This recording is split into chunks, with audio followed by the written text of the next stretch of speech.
Well, hello. This is Outnumbered. I'm Harris Faulkner here with my co-host, Kayleigh McEnany. Also joining us today, Fox News contributor Lisa Booth, director of the Heritage Foundation's Tech Policy Center, Cara Frederick, and former NBA player Enes Kanter Freedom. Oh, it's going to be good. We begin with President Biden now heading home from Warsaw, Poland, where he just strongly reaffirmed the NATO alliance, vowing to defend every inch of NATO territory. And at the same time, Iran and China are now cozying up to Russia. China's top diplomat today met face-to-face with Russia's dictator, Vladimir Putin. And the Wall Street Journal is reporting Chinese President Xi Jinping is preparing to visit Moscow and meet with Putin. Oh, it's a little triangle of fun there. We're also learning China may be on the brink of providing lethal aid to Russia to beat back Ukraine, because they're not winning that war that they started. Just yesterday, Putin pulled out of the New START treaty. That was actually the last one that the U.S. and that country were in. It's a control agreement between the two largest nuclear-armed powers and signals the era of formal arms control may be over, raising some questions about whether we could be facing a new nuclear arms race.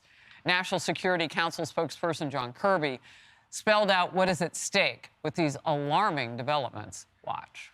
Well, we are already concerned about the fact that China hasn't condemned the invasion. They haven't enforced sanctions against Mr. Putin, holding him accountable. So we have made it clear our concerns that, that we have seen these indications that they might be considering some sort of lethal assistance. Obviously a burgeoning and deepening defense relationship between these two countries while Mr. Putin is prosecuting a brutal war in Ukraine.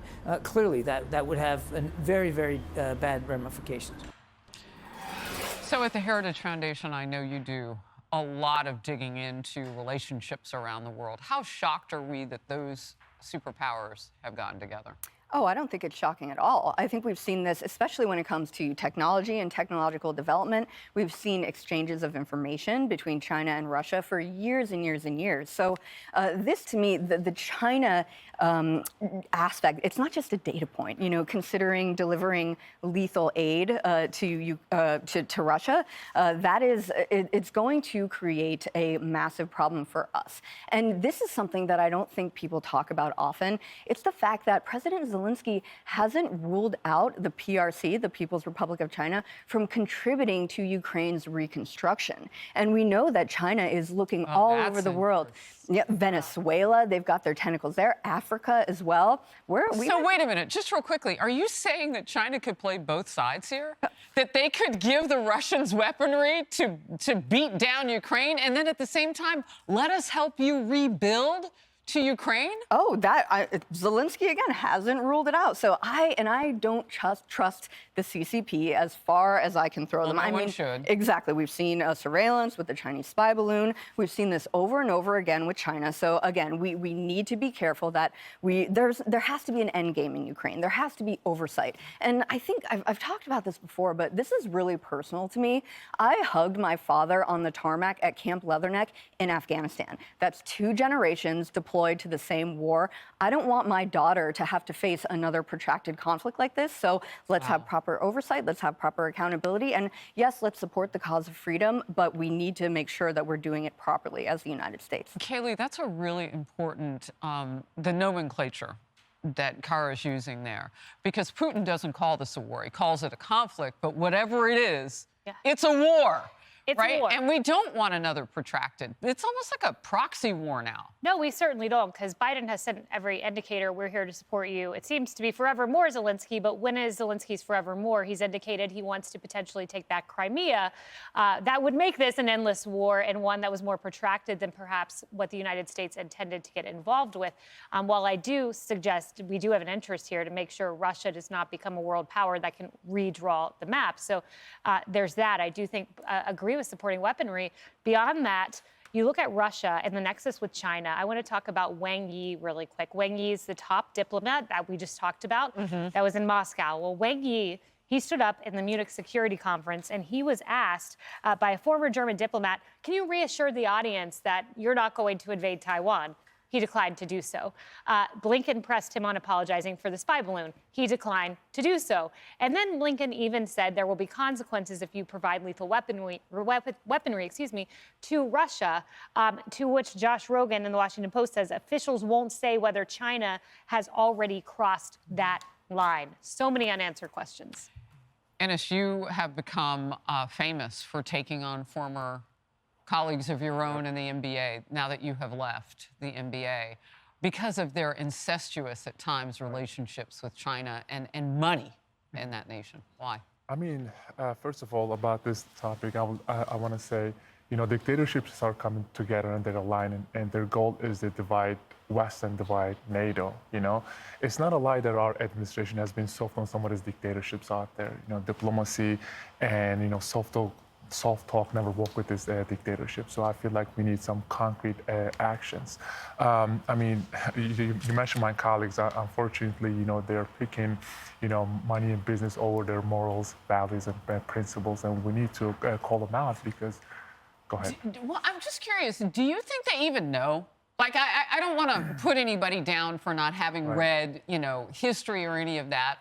But I am wondering how curious inside the NBA the players are to know the horrible nature of doing business with our enemies. Our enemies. China is an enemy. They just spied on us with something that our president let cross our country.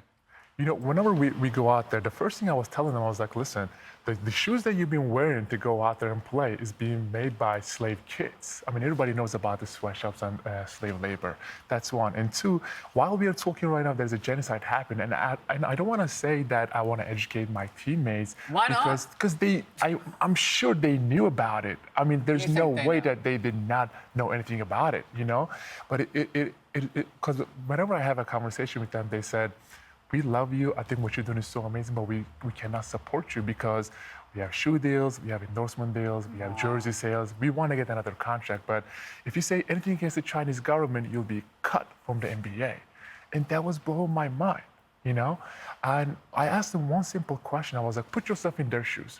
If your mother, if your sister, if your daughter was in those concentration camps, getting tortured and raped every day, would you still stay silent? They usually turn around and leave the room.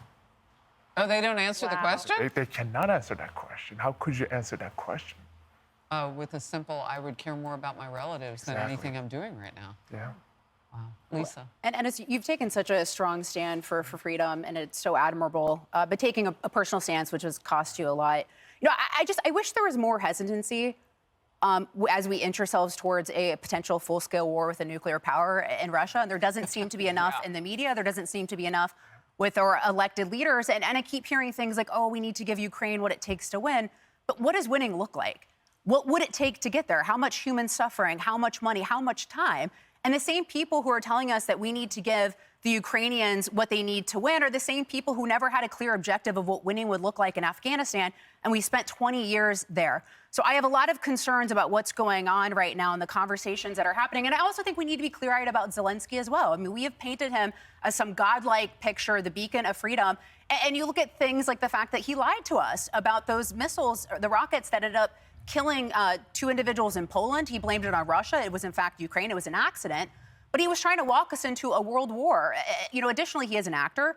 Further, he also used emergency powers under martial law to consolidate TV stations into one and also suppressed opposition parties in his country. Is that something that, you know, someone who believes in freedom, you know, does? So my only point is that we need to be absolutely clear-eyed, honest, as I know we are on this couch and at the station, but we need to be completely clear-eyed when we're talking about a potential world war with a nuclear power, and that's not happening, I don't think. Just quickly, I do think that we have an interest in keeping Russia at bay. We can't allow countries to redraw the map. We can't. That sends a signal to China, hey, you can take Taiwan. However, you are right. What is the end goal? Is it retaking Crimea or just keeping Russia at bay from Ukraine as it stands currently? And I think the former is the answer, but Democrats must be pressed on that. But there's also... I think it's fair to ask all those questions. I think because our money is on the line and potentially our military is on the line, even if it's by proxy. We've seen in Yemen. When is that going to end?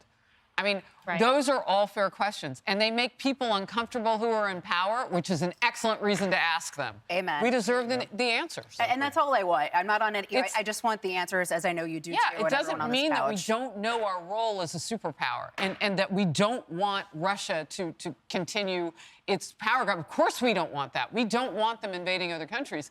But we can do two things. We can get to the truth and do what's necessary at the same time. We're the greatest country on the planet. Well, to Kaylee, And Anna says yes, and he has a choice. Well, He chose us. The fear I have is that at the end of all of this, Russia will end up with the same territory that they have had since 2014, Crimea and parts of the Donbass region. And then what was this all for? No blank checks. Kevin Right. McCarthy said it best. We have some breaking news right now. Transportation Secretary Pete Buttigieg. Hey everyone, I'm Emily Campagno. Catch me and my co-hosts Harris Faulkner and Kaylee McEnany on Outnumbered every weekday at 12 p.m. Eastern, or set your DVR. Also, don't forget to subscribe to the Fox News YouTube page for daily highlights.